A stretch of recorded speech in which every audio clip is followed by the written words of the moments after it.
weiß nicht. Also, echt? Ja, ich feiere es total. Also normal, eigentlich rot und ich, normal schwierig, aber in dem Fall finde ich schon gut. Dieses dunkelgrün geht zwar immer und sieht auch immer, also gut, das war jetzt dunkelrot, aber viele meinen ja dunkelgrün und so.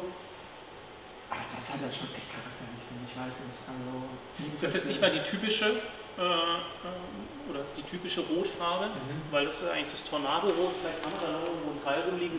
Das ist jetzt Dynamitrot, was der Kunde haben wollte. Ist ein Rot, was es nicht gab beim Sport Quattro Original, aber beim Quattro Coupé gab es diese Farbe. Genau, und die wollte auch er so eben haben. historischen Ding. Ja, ja, Okay, wenn wir da reinschauen, wir haben hier schon einen weiteren Step, ne?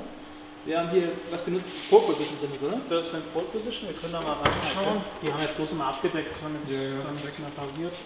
Oh, Da ist schön noch eine ausgetauscht, die sind auch speziell geledert, geil. mit einer roten Naht. Das finde ich halt schön, ne? Dieses Zusammenspiel immer aus Leder und Alcantara und dann noch eine rote Naht dazu. Ja, Entschuldigung. Ich nehme das einmal runter. Kann der Kameramann hier einmal den Mann, schau mal rein. Filmen? Dann kommentiere ich so im Hintergrund, ne? Okay, Türtafel sehe ich komplett Alcantara, auch rote Naht, aber Leder, geil. Ich finde es halt schöner, Leder und Alcantara, also nur Alcantara. So eine schöne Kombination ne, aus beiden, das macht halt auch echt aus. Ja. Boah, Carbon-Mittelkonsole. Bleibt das nicht Carbon oder wird es auch nochmal? Ich bin gerade noch am Überlegen, der hat eine normale Schaltung drin, da kommt die Mittelkonsole drauf. Schau mal hier unten. Die da, okay. Die kommt hier noch drauf, genau. Aber wir bauen immer Carbon auf, also alles, was wir machen, ist Carbon. Ne? Ja, ist halt schon so, ne, dieses zu wissen, darunter ist das geile Material. Ja, Armaturenbrett. Das ist auch Carbon? Auch Carbon. Ach was. Alles, ja. Okay, krass. Also ich habe ja hier immer so mein Vorzeigeobjekt, meine Stoßstange. Dass man mal sieht, in welcher Art und Güte die gefertigt werden. So wie das das ist unsere schon ist. Stoßstange. Ne? 1,6 Kilo noch. Das ist echt, das kannst du dir nicht vorstellen. Ne? Boah, das ist geil. Eigentlich müsste man so ein Auto mal komplett rough machen. Ne? So, in diesem Stil. Kommt. Geil. Kommt. Macht ihr aber so richtig mit Mühe und richtig schön Beef oder so? Direkt, also nacktes Carbon so?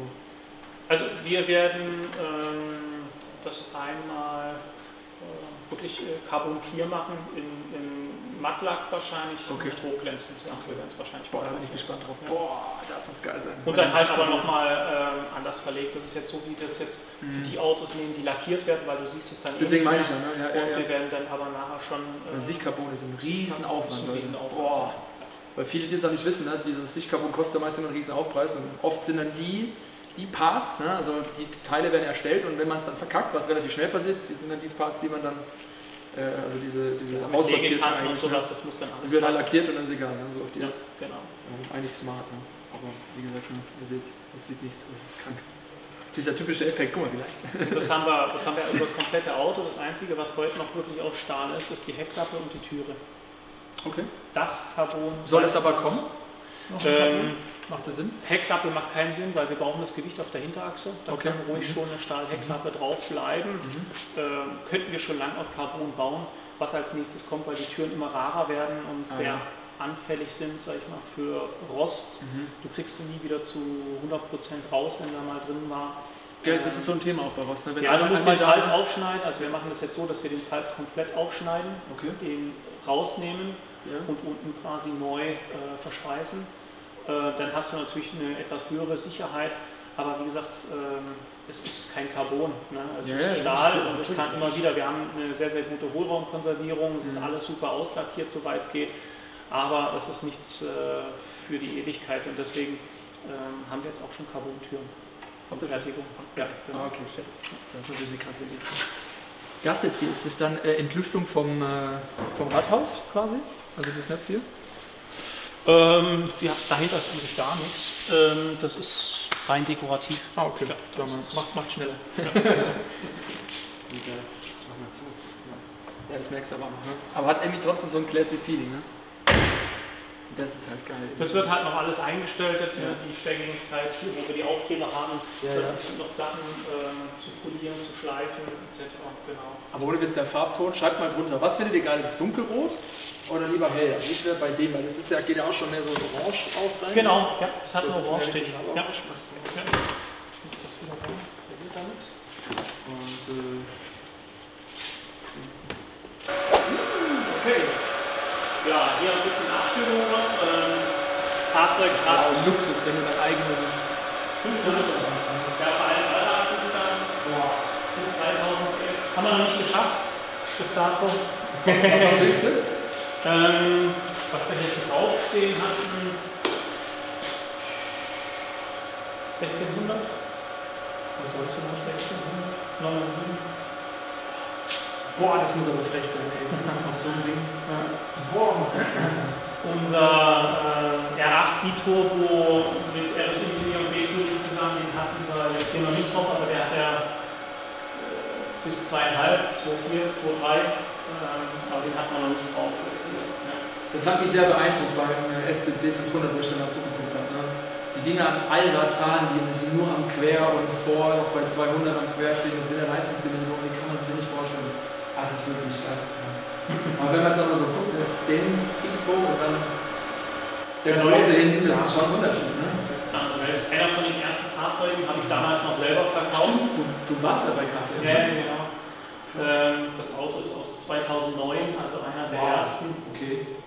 Sieht man ihm natürlich schon so ein bisschen an, aber ist halt auch ein Auto, was bewegt wurde, gefahren wurde. Wir haben jetzt hier nochmal am Setup was gemacht. Das Auto soll nachher 360, 370 PS haben. Das ist 2 Liter GTI-Motor, oder sowas? Ja, genau, das ist der TFSI. TFSI von Das ist noch der CDL, nee, gar nicht, das ist noch der BDA-Motor. Okay. Der hatte in der Serie der 240 bei KTM und bei Audi waren es, glaube ich, 210 damals, was wir hatten. Ja. Genau, hat jetzt eben K04-Lader gekriegt, Ladeluftkühler von uns, neue Zündkerzen, Zündspulen, Faktor. Mega. Mega. Ich bin noch nie gefahren, das würde mich echt interessieren. Ich bin ja vor kurzem in so einem Gear-Creator-Trip immer BRC gefahren. Kennst du die? Habe ich gesehen, ja. Also das war, wir sind ja glaube ich alle mit vielen Wasser gewaschen, aber das Ding ist drüber. Also das ist so, da steigst du wirklich aus und sagst, nee, weil selbst der Fabi Vettel ist ja gefahren, hat das gleiche gesagt, das Ding hat einen Stachelmotorlager, es vibriert so sehr, dass du drin sitzt und hustest, weil das Ding so vibriert. Und vom Feeling super, keine Ahnung, du kriegst keine Temperatur in den Reifen rein, weil das Ding so leicht ist, ne? Mit dem Trofeo R, bist du am Sliden. Ja, drüber. Sowas im Straßenverkehr mit deiner sequenziellen irgendwie da versuchen zu schalten, da musst du kuppeln, wenn du da anfährst, dann nur im oberen Drehzahlbereich kannst du quasi wirklich vollautomatisch schalten, musst du trotzdem noch kuppeln, also das ist echt geisteskrank. Da ist sowas wahrscheinlich nutzbar, ne? Aber ja, Wahnsinn. Trotzdem immer wieder beeindruckend, wenn du das Monocoupler siehst.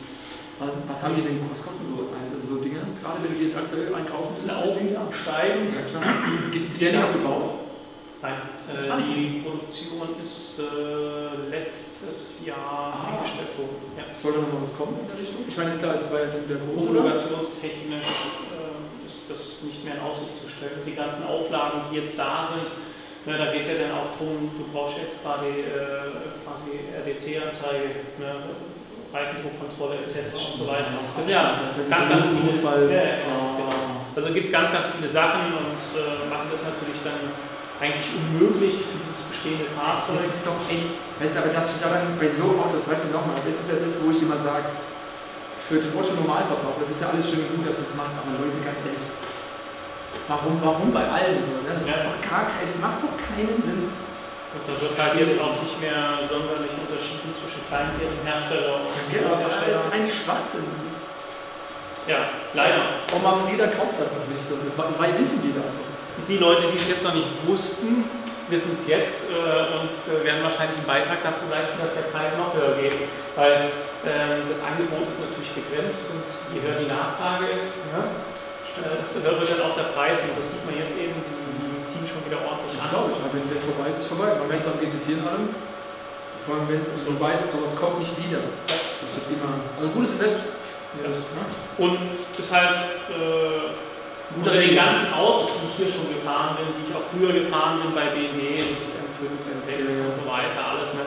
Die Autos machen alle Spaß. Einen gewissen Zeitraum, ne? Wie du jetzt vielleicht sagst, jetzt habe ich eine Zeit lang GT4 gehabt, jetzt wäre es vielleicht mal wieder Zeit für was anderes oder so, wo man einfach sagt, hey, der Mensch ist ja ein Gewohnheitstier und irgendwann gewöhnst du dich an alles, ne? Und dann schreist du wieder nach was anderem, nach was Neuem.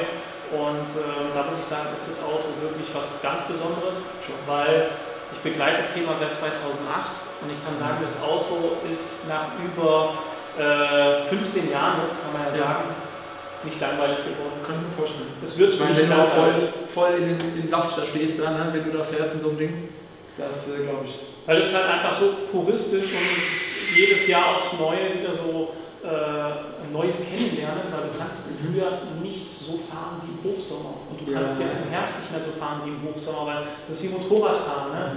Du brauchst die Asphalttemperatur, du musst gucken, ist Laub auf der Straße, im Frühjahr ist noch der Asphalt zu kalt und so weiter. Das sind alles so Sachen, die spielen hier auch eine Rolle, nicht nur beim Motorradfahren, sondern das macht das Ganze so interessant. Hat der Systeme? Nein, gar nichts. Gar nichts. Kein Bremskraftverstärker, kein ABS, keine Servolenkung. Da musst du schon wissen, was du machst. Ne? Also das Einzige, sage ich immer, was an Fahrhilfen damals optional gab, was fast jeder genommen hat, ist eine Sperre. Mechanische. Ja, gut, die brauchst du auch. Aber ansonsten. Ja. Ich bin gespannt, was du zum anderen sagst, aber die sehen wir gleich noch. Ja. Das Ding. Okay, bin ich gespannt. Bin ich ja noch nie gefahren, also immer mal. Machen wir nächsten Sommer. Ja, gerne. Okay, vorbei. Ja. So, jetzt haben wir hier noch ein paar Teile, die werden jetzt gerade schon nach vorne gebracht für den Weinroten. Wir hatten ja vorhin das Lenkrad mal angesprochen, das jetzt eben auch mit der grauen 12 Uhr Stellung und eben mit der grauen Naht, wie wir sie eben schon im Armaturenbrett haben. Das ist ja auch so ein Design, ich fasse es nicht, ich kriege da immer einen auf die Fresse von euch, wenn ich was anfasse. Dann immer, oh, deine dreckigen Finger und so. Das ist ja auch vom Design so wie das Original eigentlich, ne? Oder so von der Grundform? Ja, ähnlich, ja. Weil ich persönlich, das ist Ur-Quattro. Okay. Ja. Weil ich persönlich würde eher ein geschissenes nehmen. Ich mag das so wie das eigentlich. So. Ich finde ich viel geiler, ehrlich gesagt. Ne? Aber, oh, um Gottes Willen. Reaktion. Jetzt müssen wir noch mal Zeitlupe reinmachen, weil mein Gesicht, glaube ich, war gerade Bremen, er lacht sich auch schon kaputt. Oh, ja. Ich hätte es schon wieder geschafft. Ne? Das kommt ins Rear rein. Ja. Das sind Crash-LCD. Und hier haben wir unsere... Hallo! Sitzbank. Ja. Genau. Ja, das ist halt klein, ne? Ja. Man muss ja denken, das hört jetzt hier auf, weil das wird jetzt noch hinten quasi dann eingearbeitet in die Rückenlinie. Wir können es mal so draufhalten. Das ist die richtige, also auch mit Holz und so? Das ist von uns ein Rundbau, ja. Ah, okay. Das ist von uns ein Rundbau, weil ja, lol! Den originalen Rundbau. Jetzt nimmst du eine Seite, warte, wir müssen andersrum, du musst einmal andersrum. Jawohl, so, runter. So sieht das aus, ne? Tack. Schick, oder? Oh, mein Gesicht. Ja, aber jetzt mal ohne Scheiß, ey. Okay. Kann man da wirklich sitzen in diesem Fall? Nein. Ist ein reiner Zweisitzer. Ja, ne? War auch damals meiner Meinung nach schon gar nicht möglich, da wirklich zu sitzen. Aber damals war es halt noch als Viersitzer. Ich würde es aber auch machen. Wir haben jetzt noch passend dazu unsere Türtafel, die ist jetzt natürlich noch rot, da müssen wir uns dann nachher noch hier unseren Tür... Das ist ja eher Türpappe. Das ist so der Inbegriff von Türpappe eigentlich, ne? Genau, guck mal, original. Das ist ja. So, ne? Die wird dann nachher wieder eingesetzt. Und da benutzt er dann auch dieses Holzpappe? Ja. Aber da wird es auch wieder was Neues geben in der Zukunft. Okay. Wahrscheinlich mit diesem guten Material. Mit diesem Hühnchen. Das ist ein sehr gutes Material. Ja. Dann hier Reifen sehe ich, ne? Ja, das ist so Reifenlager für Kunden, die zu uns kommen und ihre Winter- und Sommerräder mal wechseln lassen. Ein Teil ist noch von uns, aber auch Tuning, also so normale Werkstatt macht ihr nicht, oder? Ganz wenig. Mal hier aus der Region, aus dem Ort, für den einen oder anderen Ansässigen, aber so wirklich Servicearbeiten haben wir leider keine Zeit dazu. Früher haben wir mehr gemacht, aber mittlerweile. Aber trotzdem gut ausgehört. 3 Bühnen, ja, wir haben noch mehr, die sind aber nicht alle hier. Also wir haben drüben noch eine große Halle, da stehen auch noch die anderen Autos drin und stimmt. Räder. Ich wollte gerade sagen, weil wie ist denn das jetzt eigentlich, wenn ihr braucht ja Basisautos eigentlich. Ja. Das heißt, ihr kauft die dann halt immer so mal ein, oder das ist ein Lager oder so. Wir haben ein großes Lager, ja, da stehen aktuell 108 von diesen Autos und daraus kann ich dann eben 54 Autos bauen. Ich brauche immer 2 Autos. Genau. Einmal für A-Säule, B-Säule. 108? Ja. Das muss ich auch mal einkaufen, ey. Genau. Alter. Und wir haben ja 61 Vorbestellungen. Platz? Das ist Platz. Wo kriegt man da 108 Autos unter? Ich mach schon Stapeln, ne? Okay. Ja. Gut ab. Da sage ich mal nichts. Okay. Dann schauen wir mal. Ja.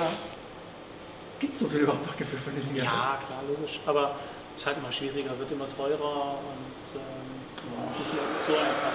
Ja. Okay, das habe ich nicht. Wir kaufen ja auch nicht um jeden Preis, aber wir haben ja eigentlich 2 Leute, die nichts anderes machen, wie tagtäglich zu schauen, europaweit, wo kriegen wir noch Autos und Teile und Karossen her. Ja. Okay, das wäre mal eine Stunde. Okay, krass. Ja.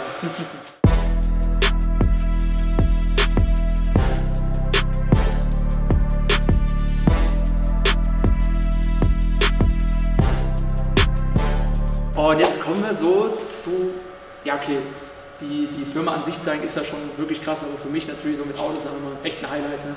Hier in eurer Sammlung kann man nicht sagen, ne? Aber hol mich mal ab, ist das so, sind das alles eure Autos oder Großteil, ja. Also erstmal Entschuldigung für das ganze Laub hier drin, aber wir hatten jetzt gestern noch auf. Das ist geisteskrank, was da auch abgeht. Normal ist es eigentlich etwas sauberer drin.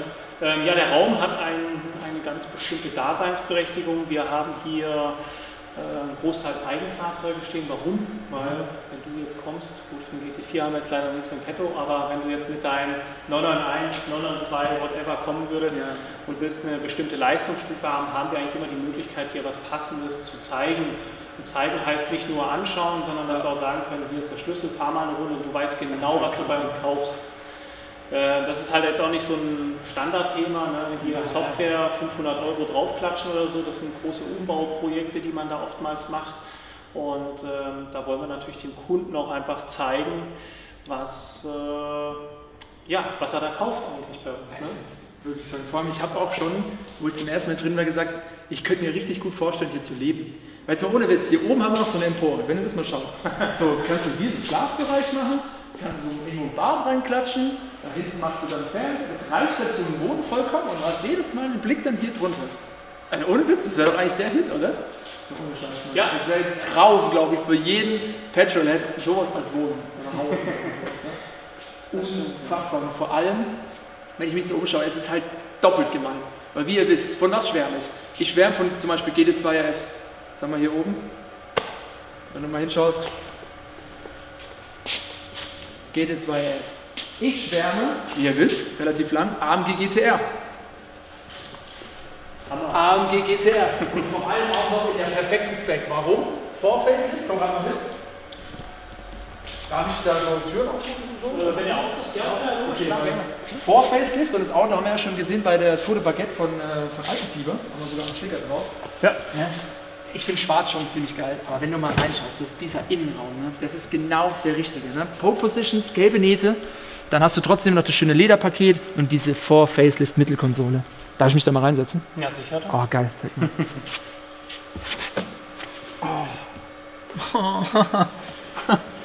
Oh, ist das gemein. Wäre vielleicht auch eine Alternative, oder? Voll. Ja? Ich bin wirklich am Überlegen, die ganze Zeit schon, weil ich finde es wäre mal was ganz anderes. V8 laut und ne, die Vor-Facelift-Mittelkonsole ist halt einfach so geil mit den Drehrädchen hier mit dem Startknopf. Dann ist genau so würde ich den Interieur haben wollen. Ohne Scheiß. Also wirklich perfekt gespeckt. Und in den Pole-Position sitzt man halt auch richtig gut. Ne? Ja. Da müssen wir mal gucken, vielleicht können wir den auch mal fahren, wenn wir mal lieb fragen. Okay, und den hier habe ich, wenn wir mal direkt im Zuge weitermachen, auch auf der Essen Motorshow gesehen. Das war ja da so euer Vorzeigeauto, glaube ich, ne, im Bereich Sportquattro. Ja, der kam gerade frisch zurück von der Nordschleife. Okay. Ja, und hatte da. Das war aber nicht das Homologationsauto, oder? Doch. Das ist der? Ja, das ist er. Ach so. Ja. Ja, sieht auch gut aus. Ja. Er hat schon seine Macken weg.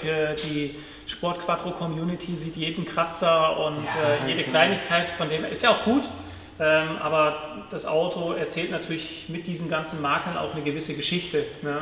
Und der hat schon einiges mitgemacht. Ja. Boah, ist der schön. Ah, eine Kombination schon echt, boah, das dunkelgrün, komm mal her, jetzt kommt immer dieses Beige an, ne? So. Darf man da mal aufmachen? Auch? Ja, sicher. Ja. Logisch. Ja, schau dir das mal an. Ja, hier sieht man das jetzt auch, ne? Der Sitz, der lehnt sich quasi schon an der Rückbank an. Und das ist noch eine Rücksitzbank, die viel Platz hat. Wir haben ja vorhin jetzt gerade eine angeschaut. Oh ja. Das ist noch aus der ersten Serie gewesen. Die ist nicht originalgetreu, muss man ganz klar sagen. Die hat eigentlich zu viel Sitzfläche. Okay. Hier müssten eigentlich noch mal 6-7 cm weg, dass wir genau hier bündig sind an der B-Säule. Und dann habe ich auch noch mal mehr Platz mit dem Sitz nach hinten. Ja. Aber ich finde auch das grüne Stitching ziemlich geil, ne? Passend zur Außenfarbe, das ist schon sehr geil. Boah. Okay, doch dunkelgrün, jetzt hat man mich wieder. Frage an euch. Für die das Video noch nicht gesehen haben, ich verlinke es euch mal rein, wir sind ja gerade eine Runde gelaufen und da hinten war ja so ein Rot-Orange. Ne? Was findet ihr geiler, Rot-Orange oder lieber dieses dunkelgrün? Ich will mir jetzt gerade schwer tun. Okay, doch, ich glaube in dem Zuge wäre ich doch lieber jetzt bei dem, weil das Haut... Also spätestens, wenn der in der Sonne steht, glaube ich, wärst du bei dem Auto. Wie heißt die Farbe? Ist es so Richtung British Racing Green oder sowas? Ähnlich, ja. Das ist Porsche Oak Green. Ist Oak Green? Ah, ja. Okay. Ja, doch. Aber in der letzten Variante, es gibt ja 3 verschiedene Porsche Oak Green und das ist jetzt die letzte, quasi die neueste Variante. Okay. Ja. Hat einen sehr hohen Metallic-Anteil. Deswegen, weil die strahlt schon anders als auf dem Porsche, wie ich finde. Ne? Ja. Ich finde die von Porsche und wenn du das mal so siehst hier im Licht, ne, siehst du natürlich den Metallic-Anteil. Oh. Das ist schon... Guck mal, seht ihr das? Wenn du da mal schaust, ne? Allein schon diese Details hier oben, ne? Auch. Ein Träumchen. Ein Träumchen. Und der hat jetzt wie viel Leistung? Auch 600? Der hat jetzt 600, ja genau. Der hat noch das große Abgasgehäuse drin und etwas späteres Ansprechverhalten. Aber ja, kann man auch mit dem kleineren 55 fahren, finde ich persönlich einfach ein bisschen spritziger noch. Ne? Okay. Aber es gibt auch Leute, die feiern das, weil damals war es halt so, dass der richtig spät kam und dann halt so richtig reingeklatscht hat. Verstehe. Ja, also ich finde diese Präsenz auch in diesem Breitbau halt super sexy. Ne? Kurzer Radstand, Breitbau, ups. Ja. Vorsicht. Challenge für dich eigentlich jetzt? Wie oft hast du das jetzt schon gemacht, so mit Kamera, Film und allem? Theoretisch das erste Mal. Also für ja, YouTube das erste Mal. Deswegen mal Lob hier, wie er das macht. Ne? Also er gibt sich wirklich riesen Mühe. Ja. Alright, dann hier oben TTRS. Ja. So, ich sehe Keramikbremse, ich sehe, lass mal drunter gucken. Jo, was habt ihr denn da verbaut, ey? Eine richtige Anaconda, eine Aluconda. Ja, TÜV-konform. Aber das sieht richtig TÜV-konform aus. Vor allem auch diese Screamer-Pipe, was da ist. Die sieht sehr, sehr, sehr legal aus. Ja, genau. Und, okay, aber was ist das denn für eine Downpipe? Das ist ja geisteskrank. Und was hat der dann eine Leistung? Ja, der ist aus Frankreich, von dem her legal. Wir brauchen keinen deutschen TÜV. 900 plus. Boah! Ja. Das heißt Motor gemacht, Getriebe gemacht, alles gemacht eigentlich, oder? Alles gemacht, ja. Was kostet ein Umbau bei so einem TT? Er kam schon mit einem Teilumbau zu uns, ist da aber nicht mehr wirklich klargekommen und hat um Hilfe gebeten. Genau deswegen, das ist eigentlich so ein Mischmasch. Also da kann ich keinen genauen Preis beziffern. Wir hätten auch ein anderes Ladersystem genommen, aber das war jetzt eben drin. Ja, aber ich denke, summa summarum 40.000 musst du auf jeden Fall rechnen, mit allem. Ne? Bis der Motor, Getriebe soweit ist. Also ich denke, hätte ich mir sogar teurer vorgestellt, fast schon für so. Würde ich jetzt mal sagen, dadurch, dass wir die ganzen anderen Themen nicht gemacht haben und er schon mit den Lader und so weiter kam, so eine grobe Schätzung. Ja, okay. 40.000, 50.000 mit Sicherheit. Und da ist dann der große Bruder, ne? Genau, das ist der große Bruder, der aktuell noch sauber ist. Noch sauber? Soll kommen, aber was? Ja, sollte eigentlich unseren ganz großen Biturbo-Kit kriegen mit über 2000 PS. Aber wir haben ja eben schon das Auto von B-Tuning RS Engineer, Grüße gehen raus an Büni, der das Auto ja schon auf über 2000 PS hat, als unser Kooperationspartner. Und da mit dem macht er quasi die bauen zusammen, ne? Ja, genau. Und da würde es jetzt wenig Sinn machen, dass wir das gleiche Auto quasi in einer anderen Farbe nochmal aufbauen. Deswegen, der wird wahrscheinlich so bleiben, wie er ist. Und ja. Das heißt, dann Saugertuning macht er das auch? Nee, da geht nicht viel. Ne? Also im Bereich Saugertuning ist die Ausbeute gering. Ist halt krass, wie verschlossen der im Unterboden ist im Vergleich zu dem. Ne? Ja, ganz anderes Konzept. Ja. Und also schon echt Unterschiede. Ne? Also wir haben hier Intro haben wir hier gemacht. Hallo! Hast du deinen Teddy gefunden? Bekomme ich den? Bekomme ich den? Okay, willst du? Jawohl. So, hier Eingang, ne? Machen wir dann den Roomtour vor heute. So Eingangsbereich, Jedo Performance-Felgen, richtig toll. Und, aber echt schön. Dankeschön, ja. Nicht so eine Ranzbude, kann man quasi sagen. Komm auch ins Video, komm. Soll ich den nehmen? Soll ich den wegschmeißen? Er rennt dich wirklich hinterher. Ja, er meckert, aber das ist auch nicht recht. Oh Mann. Alright, gehen wir hoch.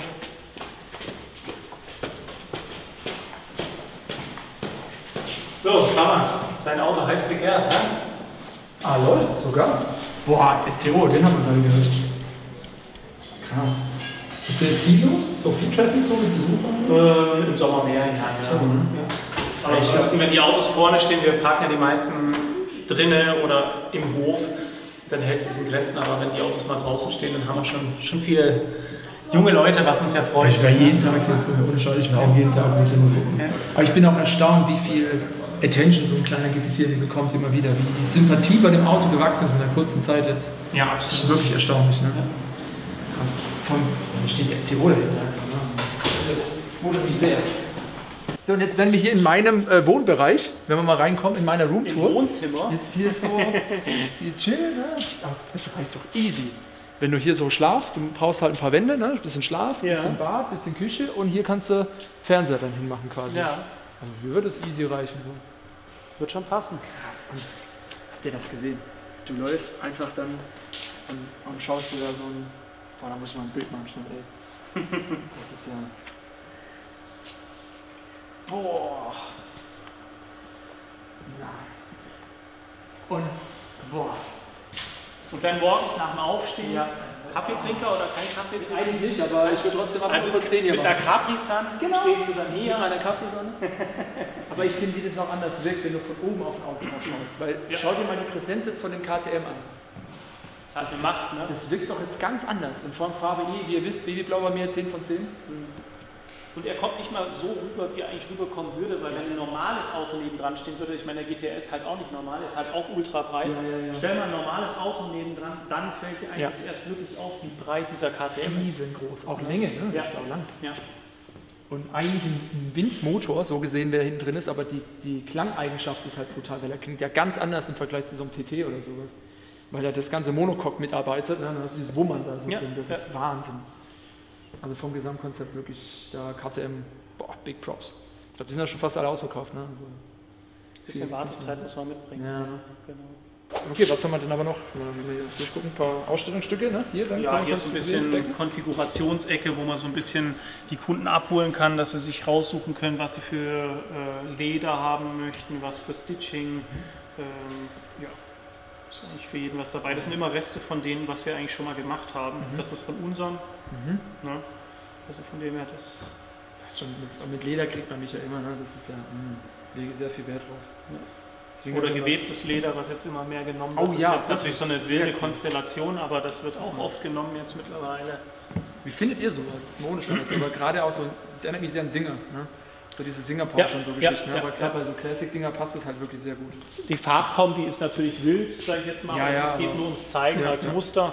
Ich finde das Gewebte schon cool, weil es gibt dir natürlich viel Anschmiegsamkeit, ne? Weil du kannst es so wirklich knorkeln und es bleibt halt einfach geschmeidig. Bei anderen sterrigen Ledern, wie jetzt so ein Glattleder, ist das was ganz anderes, das kannst du gar nicht so.